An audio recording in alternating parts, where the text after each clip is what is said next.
Hello दोस्तों। हर देश का अपना एक अलग कल्चर और अलग संस्कृति होती है। बात अगर चीन की करें तो यह देश चालाकी और अजीबोगरीब हरकतों के लिए मशहूर है। चीन के रीति रिवाज और वहाँ के लोगों की रोजमर्रा की आदतें पूरी दुनिया को अलग लग सकती है। इसी कड़ी में आज हम आपको इस देश से जुड़ी कुछ ऐसी बातें बताने जा रहे हैं जिसके बारे में सुनकर आपके पैरों तले जमीन खिसक जाएगी। आप यकीन ही नहीं कर पाएंगे कि क्या वाकई ऐसा भी कोई कर सकता है। आपको जानकर हैरानी होगी कि चीन में शिप के पेनिस को भी खाया जाता है। जी हाँ, यहाँ इसे स्टिक पर मलाई या अचारी चाप की तरह तैयार किया जाता है और फिर लोगों को इसे गर्मा गर्म परोसे जाते हैं। इतना ही नहीं, चीन में चिड़िए के घोंसले से बनाए गए सूप की सबसे ज्यादा मांग है। इसे ईटेबल बर्ड नेस्ट सूप या स्विफ्टलेट भी कहते हैं। इस सूप की कीमत का अंदाजा इसी बात से लगाया जा सकता है कि जिस घोंसले का इस्तेमाल इस सूप के लिए होता है वो करीब 1.5 लाख रुपए प्रति किलो की दर से बिकता है। इन सब के अलावा द न्यूयॉर्क टाइम्स में छपी एक रिपोर्ट के अनुसार चीन में स्वादिष्ट भोजन के नाम पर हर साल 40 लाख बिल्लियां खाई जाती हैं। हालांकि पिछले कुछ वर्षों के दौरान पशु कल्याण से जुड़ी संस्थाएं इसके विरोध में समय समय पर प्रदर्शन करती रही हैं। और इसी तरह चूहों का मांस तो चाइना के अंदर सबसे अधिक लोकप्रिय मांस है। वैसे भारत के लोग चूहों का मांस नहीं खाने की वजह से यहाँ पर बड़ी संख्या में चूहे हो रहे हैं। यहाँ तक कि यहाँ पर घर घर में चूहे हो चुके हैं। वही चाइना के लोग जिंदा चूहे को पकड़ते हैं और उसके बाद उसके शरीर के बालों को काट दिया जाता है और फिर चूहों को तेल के अंदर तला जाता है और फिर मसालों के साथ इसके मीट को काफी स्वादिष्ट बनाकर रख दिया जाता है।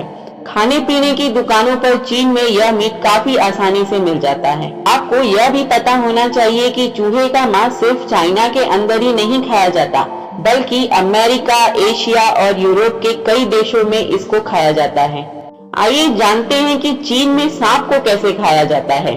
चूँकि चीन में सांप के मीट की काफी डिमांड है, इसलिए इस गांव में सांपों की खेती की जाती है। गांव के लोग सांप का जहर बेचकर भी अच्छा पैसा कमाते हैं। यहाँ सांपों को काटकर उसके अंग भी बेच दिए जाते हैं। दोस्तों, आपको यह भी बता दें कि चाइना के अंदर गधे का मीट भी खाया जाता है। उत्तरी चीन के अंदर यह मांस काफी लोकप्रिय हो गया है। गधा बर्गर काफी लोकप्रिय शब्द बन चुका है।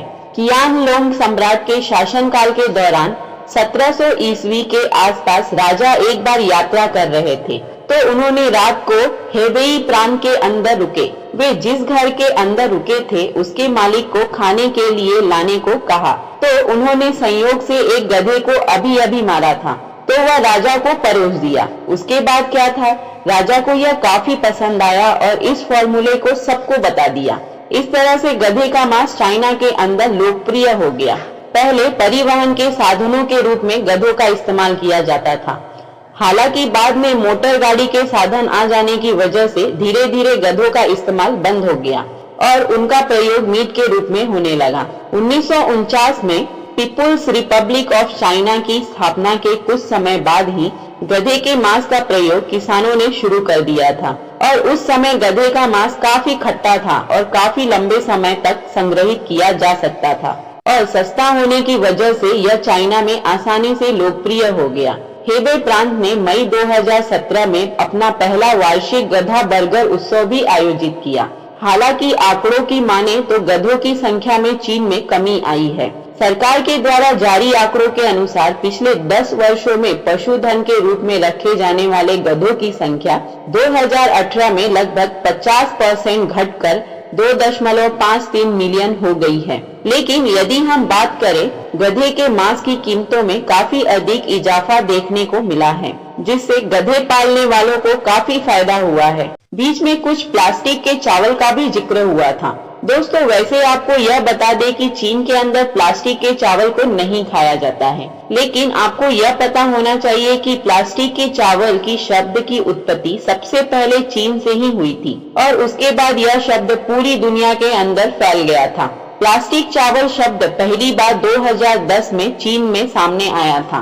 2011 में द कोरिया टाइम्स की एक रिपोर्ट में कहा गया था कि चीन के एक प्रांत में नकली चावल बिक रहे हैं जो कि कृत्रिम तरीके से बनाए गए चावल हैं। इसके बाद पूरी दुनिया में इसके ऊपर बहस होना शुरू हो गया। नाइजीरिया के अंदर भी प्लास्टिक के चावल को जब्त करने की बात कही गई, लेकिन वास्तव में ऐसा नहीं था। वे चावल प्लास्टिक के नहीं थे, बल्कि उनके अंदर बैक्टीरिया लगे हुए थे। आपको यह बता दें कि भारत के अंदर भी प्लास्टिक के चावल होने की अफवाहें उड़ती रहती हैं, लेकिन अभी तक प्लास्टिक चावल पकड़ में नहीं आए हैं। चाइना में कॉकरोच को भी खाया जाता है। कॉकरोच को चीन के अंदर काफी मजेदार तरीके से खाया जाता है। इसका स्वाद काफी अच्छा होता है। हालांकि नए लोगों को यह अजीब लग सकता है, लेकिन जो इसका स्वाद चख लेता है उसे पता चल ही जाता है।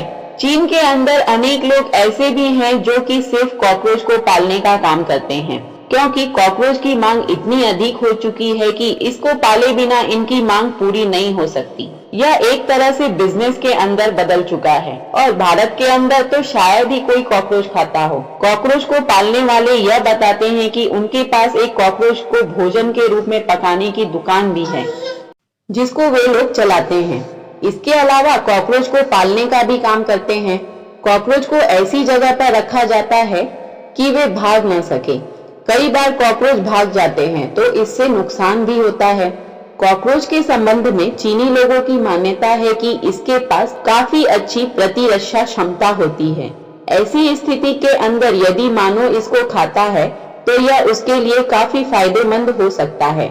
हम आपको यह भी बता दें कि आमतौर पर यह माना जाता है कि चीन के कॉमन लोग रोज कुत्ता, बिल्ली, कॉकरोच, स्नेक जैसे वियर्ड फूड नहीं खाते। हालांकि यह बात सच है कि चीन में कुछ बहुत ही अजीबोगरीब फूड ईटिंग हैबिट्स होती हैं, लेकिन चीन में सभी लोग रोज ये चीजें नहीं खाते। चीन में आमतौर पर चावल और नूडल सबसे कॉमन फूड्स हैं, जिसकी सैकड़ों वैरायटी और डिशेस खाई जाती है। चीन में खाने का समय बहुत ज्यादा फिक्स नहीं है, यह लोगों के कामकाज और जरूरत के ऊपर निर्भर करता है। लेकिन फिर भी किसी आम इंडियन की तरह ही आम चीनी कामकाजी व्यक्ति और स्कूल जाने वाले बच्चों के हिसाब से ब्रेकफास्ट, लंच और डिनर ही खाने का 3 मुख्य समय है। उम्मीद करती हूँ आपको मेरा ये वीडियो पसंद आया है। अगर वीडियो पसंद आया है तो इसे लाइक कर दीजिए, सब्सक्राइब कर दीजिए और अपने फैमिली और फ्रेंड्स के साथ जरूर शेयर कीजिए। और मुझे कमेंट्स में जरूर बताइए कि आपने ऐसे ही फूड्स खाते हुए किसी को देखा है। तो मिलते हैं नेक्स्ट वीडियो में, तब तक के लिए धन्यवाद।